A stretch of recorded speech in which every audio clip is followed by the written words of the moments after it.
ನಮಸ್ಕಾರ ಸ್ನೇಹಿತರೆ, ಎಲ್ಲರಿಗೂ ನನ್ನ ಪ್ರೀತಿಯ ನಮಸ್ಕಾರಗಳು. ಇವತ್ತು ನಾವು ಒಬ್ಬ ಅಸಾಧಾರಣ ವ್ಯಕ್ತಿಯ ಬಗ್ಗೆ ಮಾತನಾಡಲಿದ್ದೇವೆ. ಅವರು ಬದುಕಿದ್ದು ಕೇವಲ 35 ವರ್ಷ. ಚಿತ್ರರಂಗದಲ್ಲಿ ಸಕ್ರಿಯರಾಗಿದ್ದು ಕೇವಲ 12 ವರ್ಷ.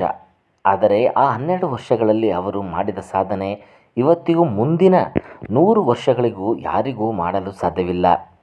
ಹೌದು, ನಾವು ಮಾತನಾಡುತ್ತಿರುವುದು ಕನ್ನಡಿಗರ ನೆಚ್ಚಿನ ನಟ, ಕರಾಟೆ ಕಿಂಗ್, ಆಟೋ ರಾಜ ಶಂಕರ್ ನಾಗ್ ಅವರ ಬಗ್ಗೆ. ಅವರು ಕೇವಲ ನಟನಲ್ಲ, ಒಬ್ಬ ಅದ್ಭುತ ನಿರ್ದೇಶಕ, ಕ್ರಾಂತಿಕಾರಿ ಚಿಂತಕ ಮತ್ತು ತನಗಿಂತ 100 ವರ್ಷ ಮುಂದಿನ ಭವಿಷ್ಯವನ್ನು ಯೋಚಿಸುತ್ತಿದ್ದ ವಿಷನರಿ. ಇವತ್ತಿನ ವಿಡಿಯೋದಲ್ಲಿ ಶಂಕರ್ ನಾಗ್ ಅವರ ಬದುಕಿದ ಬಗ್ಗೆ ಯಾರಿಗೂ ತಿಳಿಯದ ರೋಚಕ ಸಂಗತಿಗಳು ಮತ್ತು ಅವರು ಕರ್ನಾಟಕಕ್ಕೆ ನೀಡಿದ ಕೊಡುಗೆಗಳ ಬಗ್ಗೆ ಸಂಪೂರ್ಣವಾಗಿ ತಿಳಿಯೋಣ. ಶಂಕರ್ ನಾಗ್ ಜನಿಸಿದ್ದು 1954ರ ನವೆಂಬರ್ 9ರಂದು ಉತ್ತರ ಕನ್ನಡದ ಹೊನ್ನಾವರದಲ್ಲಿ. ಅವರ ಪೂರ್ಣ ಹೆಸರು ಶಂಕರ್ ನಾಗರಕಟ್ಟೆ. ಶಿಕ್ಷಣ ಮುಗಿಸಿದ ನಂತರ ಅವರು ಮುಂಬೈಗೆ ತೆರಳಿದರು. ಅಲ್ಲಿ ಬ್ಯಾಂಕ್ ಉದ್ಯೋಗದ ಜೊತೆಗೆ ಮರಾಠಿ ರಂಗಭೂಮಿಯಲ್ಲಿ ಸಕ್ರಿಯರಾದರು. ನಾಟಕಗಳ ಮೇಲಿದ್ದ ಪ್ರೀತಿ ಅವರನ್ನು ಸಿನಿಮಾ ರಂಗದ ಕಡೆಗೆ ಎಳೆಯಿತು. 1978ರಲ್ಲಿ ಖ್ಯಾತ ನಿರ್ದೇಶಕ ಗಿರೀಶ್ ಕಾರ್ನಾಡ್ ನಿರ್ದೇಶನದ ಒಂದಾನೊಂದು ಕಾಲದಲ್ಲಿ ಚಿತ್ರದ ಮೂಲಕ ಶಂಕರ್ ನಾಗ್ ಕನ್ನಡ ಚಿತ್ರರಂಗಕ್ಕೆ ಪಾದಾರ್ಪಣೆ ಮಾಡಿದರು. ಮೊದಲ ಸಿನಿಮಾದಲ್ಲೇ ಅವರ ಅದ್ಭುತ ನಟನೆಗೆ ಇಂಟರ್ನ್ಯಾಷನಲ್ ಫಿಲ್ಮ್ ಫೆಸ್ಟಿವಲ್ನಲ್ಲಿ ಅತ್ಯುತ್ತಮ ನಟ ಪ್ರಶಸ್ತಿ ಸಿಕ್ಕಿತು. ಒಬ್ಬ ನಟನಿಗೆ ಇದಕ್ಕಿಂತ ದೊಡ್ಡ ಆರಂಭ ಬೇಕಾ ಹೇಳಿ? ಸೀತಾರಾಮು, ಆಟೋ ರಾಜ ಮತ್ತು ಮಿಂಚಿನ ಓಟ ಚಿತ್ರಗಳ ವಿಡಿಯೋ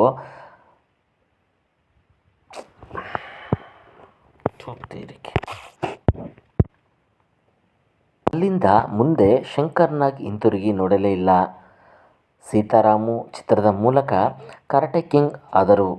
ಕಮರ್ಷಿಯಲ್ ಸಿನಿಮಾಗಳ ಧೂಳೆಬ್ಬಿಸಿದರು. ಇನ್ನು 1980ರಲ್ಲಿ ಬಂದ ಆಟೋ ರಾಜ ಸಿನಿಮಾ ಇತಿಹಾಸ ಸೃಷ್ಟಿಸಿತು. ಈ ಸಿನಿಮಾ ಬಿಡುಗಡೆಯಾಗಿ ಇಷ್ಟು ವರ್ಷಗಳಾದರೂ ಇವತ್ತಿಗೂ ಕರ್ನಾಟಕದ ಲಕ್ಷಾಂತರ ಆಟೋ ಚಾಲಕರ ಹೃದಯದಲ್ಲಿ ಶಂಕರ್ ನಾಗ್ ಅವರೇ ರಾಜ. ಅಣ್ಣ ಅನಂತ್ ನಾಗ್ ಮತ್ತು ತಮ್ಮ ಶಂಕರ್ ನಾಗ್ ಜೋಡಿ ಸ್ಯಾಂಡಲ್ವುಡ್ನ ಸುವರ್ಣ ಜೋಡಿಯಾಯಿತು. ಇಬ್ಬರೂ ಸೇರಿ ಕಲಾತ್ಮಕ ಮತ್ತು ವಾಣಿಜ್ಯ ಚಿತ್ರಗಳ ಎರಡೂ ಲೋಕವನ್ನು ಆಳಿದರು. ಶಂಕರ್ ನಾಗ್ ಕೇವಲ ನಟನೆ ಅಷ್ಟೇ ಅಲ್ಲದೆ ತಮ್ಮದೇ ಆದ ಸಂಗೀತ ಸ್ಟುಡಿಯೋ ಸ್ಥಾಪಿಸಿ ತಂತ್ರಜ್ಞಾನದಲ್ಲೂ ಕ್ರಾಂತಿ ಮಾಡಿದರು. ಶಂಕರ್ ನಾಗ್ ಅವರ ಪ್ರತಿಭೆ ಕೇವಲ ಕರ್ನಾಟಕಕ್ಕೆ ಸೀಮಿತವಾಗಿರಲಿಲ್ಲ. ಆರ್. ಕೆ. ನಾರಾಯಣ್ ಅವರ ಕಾದಂಬರಿ ಆಧಾರಿತ ಮಾಲ್ಗುಡಿ ಡೇಸ್ ಧಾರಾವಾಹಿಯನ್ನು ಅವರು ದೂರದರ್ಶನಕ್ಕಾಗಿ ನಿರ್ಮಿಸಿದರು. ಇಡೀ ಭಾರತವೇ ಆ ಧಾರಾವಾಹಿಗೆ ಫಿದಾ ಆಯಿತು. ಇವತ್ತಿಗೂ ಭಾರತೀಯ ಕಿರುತೆರೆ ಇತಿಹಾಸದಲ್ಲಿ ಮಾಲ್ಗುಡಿ ಡೇಸ್ ಅತ್ಯುತ್ತಮ ಸರಣಿ ಎನಿಸಿಕೊಂಡಿದೆ. ಮಾಲ್ಗುಡಿ ಎಂಬ ಕಾಲ್ಪನಿಕ ಹಳ್ಳಿಯನ್ನು ಕರ್ನಾಟಕದ ಆಗುಂಬೆಯಲ್ಲಿ ಸೃಷ್ಟಿಸಿದ ಶಂಕರ್ ಅವರ ಕ್ರಿಯೇಟಿವಿಟಿ ಇಡೀ ದೇಶವೇ ತಲೆಬಾಗಿತ್ತು. ಸ್ನೇಹಿತರೆ, ಶಂಕರ್ ನಾಗ್ ಕೇವಲ ಸಿನಿಮಾ ಮನುಷ್ಯನಾಗಿರಲಿಲ್ಲ, ಅವರು ಒಬ್ಬ ಗ್ರೇಟ್ ವಿಷನರಿ. ಇಂದು ನಾವು ಬೆಂಗಳೂರಲ್ಲಿ ನೋಡುತ್ತಿರುವ ನಮ್ಮ ಮೆಟ್ರೋ ರೈಲು ಯೋಜನೆಯನ್ನು ಶಂಕರ್ ನಾಗ್ ಅವರು 1980ರ ದಶಕದಲ್ಲೇ ಲಘು ರೈಲು ಹೆಸರಿನಲ್ಲಿ ಸರ್ಕಾರಕ್ಕೆ ಪ್ರಸ್ತಾಪಿಸಿದರು. ಅಷ್ಟೇ ಅಲ್ಲ, ನಂದಿ ಬೆಟ್ಟಕ್ಕೆ ರೋಪ್ವೇ ಕಲ್ಪಿಸಬೇಕು, ಕಡಿಮೆ ವೆಚ್ಚದಲ್ಲಿ ಸಾಮಾನ್ಯ ಜನರಿಗೆ ಮನೆ ಕಟ್ಟಿಸಿಕೊಳ್ಳಬೇಕು ಎಂಬ ಯೋಜನೆಗಳನ್ನು ಹೊಂದಿದ್ದರು ಶಂಕರ್ ನಾಗ್.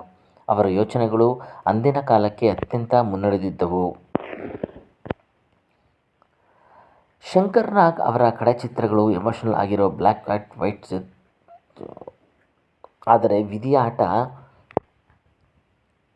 ವಿಧಿ ಆಟ ತುಂಬ ಕ್ರೂರವಾಗಿತ್ತು.